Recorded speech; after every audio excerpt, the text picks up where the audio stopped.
Dear नाब्ला सारा थाबैनो हाग्रामा मिलायारि सारनि नाजानाय चरण सारनि नाजानाय बिपिएफ पार्टीनि नाजानायाव उदां जाबोयो। ডিগ্ৰী কটন কলেজত পঢ়াৰ পিছত মাষ্টাৰ ডিগ্ৰী মই গুৱাহাটী ইউনিভাৰ্চিটি পঢ়াৰ পিছত सानसे समाव चरण सारनि फरायनाय चरण सारनि जेंनायाव सिनियर गेदेमा एक्सएनडिपिनि सारमोना हेफाजाब मदद खालामदोंमोन होननानै जोंनि मोनथिनो मोननाय मथे মানে বিপিএফ বুলি তেনেকা একদম ষ্ট্ৰং পাৰ্টি নাছিলে জাষ্ট ফৰ্ম এটা হৈছিল কিন্তু যেতিয়া চৰকাৰ হ'ল পাৰ্টিটোতো ভালকে ফৰ্ম কৰিব লাগিব তেতিয়া চাগে মোৰ প্ৰয়োজন বোধ কৰিলে তেখেতে পাৰ্টিৰ কিছু নেতাসকলে মোক একো গম নাপাৱাকে মোক কলেজৰ পৰা স্কুলৰ পৰা উঠাই লৈ আহিলে भिडिअनि फुटिसाव खोनाखाबाय आसा खालामो चरण सारनिसिम आसा खालामो एक्सएनडिपिनि मावनो गोनां खामानि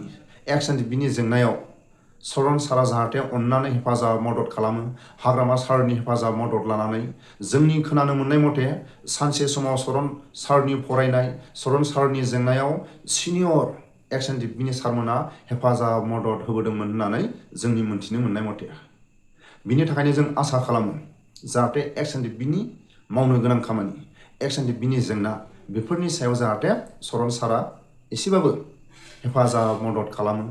हाग्रामा सारनि हेफाजाब मदद लानानै एक्सएनडिपिनि मावनो गोनां जोबथेसालियाव थानाय एक्सएनडिपिनि केसनि जेंनानि सायाव बेफोरनि खामानियाव जाहाथे चरण सारा हेफाजाब मदद खालामो सानसे समाव एक्सएनडिपिनि गेदेमा सारमोना चरण सारनि फरायनाय चरण सारनि जेंनायाव हेफाजाब मदद होबोदोंमोन होननानै जोंनि मोनथिनो मोननाय मथे बिनि थाखायनो जों आसा खालामो जेरै चरण सारखौ एक्सएनडिपिनि सिनियर गेदेमा सारमोना हेफाजाब मदद होबोदोंमोन जाहाथे एक्सएनडिपिनि मावनो गोनां खामानि एक्सएनडिपिनि केसनि सायाव हाग्रामा सारजों सावरायलायनानै चरण सारा जाहाथे हेफाजाब मदद खालामनो हायो बेखौ आसा खालामो चरण सारनिसिम ডিগ্ৰী কটন কলেজত পঢ়াৰ পিছত মাষ্টাৰ ডিগ্ৰী মই গুৱাহাটী ইউনিভাৰ্চিটি পঢ়াৰ পিছত মই তেনেকৈ শিক্ষক হ'ম বা কিবা এটা চাকৰি ল'ম ৰাজনীতিত অহাটো একেবাৰে ৰাজনীতি কৰিম বুলিতো মই আহাই নাছিলোঁ মানে সময়ে মানে এনেকুৱাকৈ টানি আনিল মই বাধ্য হৈ গ'লোঁ মই ডিগ্ৰী কটন কলেজত পঢ়াৰ পিছত মাষ্টাৰ ডিগ্ৰী মই গুৱাহাটী ইউনিভাৰ্চিটি পঢ়াৰ পিছত মই তেনেকৈ শিক্ষক হ'ম বা কিবা এটা চাকৰি ল'ম বুলিহে মই সাধাৰণতে ভাবে আৰু ল'ৰা ছোৱালী ভাবে ওদালগুৰি কলেজত মই কাম কৰি আছিলোঁ তাৰপিছত এখন ইংলিছ মিডিয়াম স্কুলতো কাম কৰি আছিলোঁ সেই সময়তে আমাৰ বিটিচি প্ৰথম নিৰ্বাচন 2005 চনত হ'ল নিৰ্বাচন ঠিকে চলি আছিল আমাৰ একো ক'বলগীয়া নাছিল মাত্ৰ মানে উঠি অহা শিক্ষিত যুৱক হিচাপে শান্তিত হৈ যাব লাগে এইটো আছিল বিটিচিৰ যে প্ৰথম নিৰ্বাচন সবেই জানে এটা চুক্তিৰ দ্বাৰা এটা সংগ্ৰামৰ দ্বাৰা হৈছে সবৰে এটা মানে এটা ভাব আছিল তেতিয়ালৈকে আপুনি কোনো দলত যোগদান কৰা নাই আপুনি এটা নিৰপেক্ষ যুৱক আৰু ক'বলৈ গ'লে ছাত্ৰ সংগঠনৰ লগতো মই ডাইৰেক্টলি ইনভলভ নাছিলোঁ গুৱাহাটী ইউনিভাৰ্চিটিত পঢ়া সময়ত আমাৰ আপচুৰে এটা উইং আছিল বড়ো লিটাৰেৰী ছ'চাইটি ইয়াৰ মই ৱৰ্কিং প্ৰেচিডেণ্ট হিচাপে কাম কৰিছিলোঁ এইখিনি আৰু এইখিনি কৰিছিলোঁ ক্লাবত কাম কৰিছিলোঁ ক'ৰবাত কৰিছিলোঁ এইখিনি আছিল কিন্তু ইয়াত এনেকুৱা হৈ গ'ল যে মানে আমাৰ চবৰে মনটো আছিল যে চুক্তিকাৰীসকলক একবাৰ হ'লেও চান্স দিব লাগে আৰু ওদালগুৰিৰ পৰা চুক্তিকাৰী হিচাপে অকল মিঠাৰাম বসুমতাৰী আছিল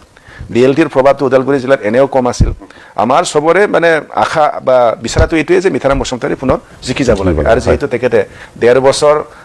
ইণ্টাৰিমৰ ইএম হিচাপে কাম কৰি আছে কিন্তু এই সময়ত আমাৰ ওদালগুৰি অঞ্চলৰ পৰা এনেকুৱা কিবা এটা হেৰি আহি গ'ল মানে মিঠাৰাম বসুমতাৰীক আৰু ইয়াত নিৰ্বাচিত হ'বলৈ সুযোগ নিদিয়ে তেতিয়া আমাৰ নিচিনা কিছুমান যুৱকসকলে ওলাই আহিল এইটোতো বেয়া কথা হ'ব তেখেতক আমি জিকাবই লাগিব এজন চুক্তিকাৰীক আমি তাৰ যি প্ৰাপ্য আমি দিব লাগিব এই হিচাপে আমি স্কুল এৰি নিৰ্বাচনত আমি ভাগ ল'লোঁ তো ভাগ লোৱাৰ পিছত জেদত আহিলোঁ চবে ৰাইজক সমৰ্থন জনালে আৰু ক'বলৈ গ'লে ইয়াতে মেক্সিমাম আমাৰ নিচিনা উঠি অহা যুৱক আৰু মহিলাসকলে বেছি ভাগ লৈছিল মিঠাৰাম বসুমতাৰীক আমি বিপুল বলত জিকাব পাৰিছিলোঁ চৰকাৰো হৈ গ'ল একচিটিয়াভাৱে হাগ্ৰামা মহলে ডাঙৰীয়া নেতৃত্বত চৰকাৰ হৈ গ'ল চৰকাৰ হোৱাৰ পিছত আমাৰ আৰু কিছু কাম একো কাম নাই আৰু মই পুনৰ নিজৰ স্থানলৈ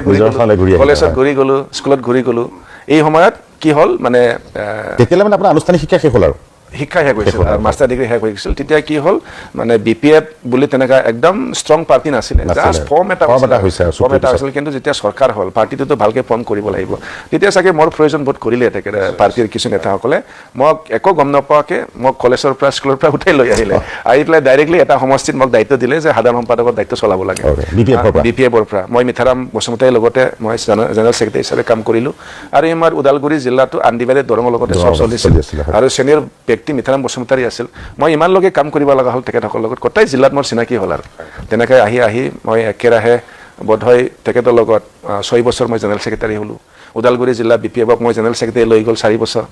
আকৌ তাৰপিছত 2016 চনত মোক নিৰ্বাচনৰ আগে হাগ্ৰামা মহলে ডাঙৰীয়া তেখেতে আকৌ কেন্দ্ৰীয় বিপিএফৰ মোক সভাপতি বনাই দিলে তেনেকুৱাকৈ মানে ৰাজনীতিত অহা হ'ল তাৰপিছত একেৰাহে 10 বছৰ মই পাৰ্টিত ছাৰ্ভিচ দিয়াৰ পিছত মই ভাবিলোঁ যিহেতু ময়ো 30 বছৰ পাৰ হ'লোঁ বা 35 সময় অৱস্থা আপোনাৰ অভিজ্ঞতা হ'ল আৰু বহুত অভিজ্ঞতা হ'ল আৰু এক্টিভলি লাগিছিলোঁ যাৰ কাৰণে মই ভাবিলোঁ এইবাৰ এটা সুযোগটো লোৱা যাওক হাগ্ৰামা ছাৰক ৰিকুৱেষ্ট কৰিলোঁ কথা পাতিলোঁ তেখেতে মোৰ প্ৰতি নিশ্চয় কিবা এটা বিশ্বাস হ'ল মই প্ৰথম মানে টাৰ্গেট বা প্ৰথম মই টিকেট খুজিছিলোঁ তেখেতে 2016 চনত মোক টিকেটটো দিলে আৰু ৰাইজে ইমান তেতিয়া মানে বহুত চৰ্চা লাগিছে যেতিয়া প্ৰথম আপুনি ডেকা ল'ৰা হিচাপে এছেম্বলি টিকট পাইছে মই য়াংগেষ্ট আছিলোঁ আৰু বহুত ভাল ভোটত মই জিকিছিলোঁ মোটামুটি মই প্ৰায় 28,000 30,000 ব্যৱধানত মই জিকি আহিব পাৰিছিলোঁ তেনেকৈ আৰু ৰাজনীতি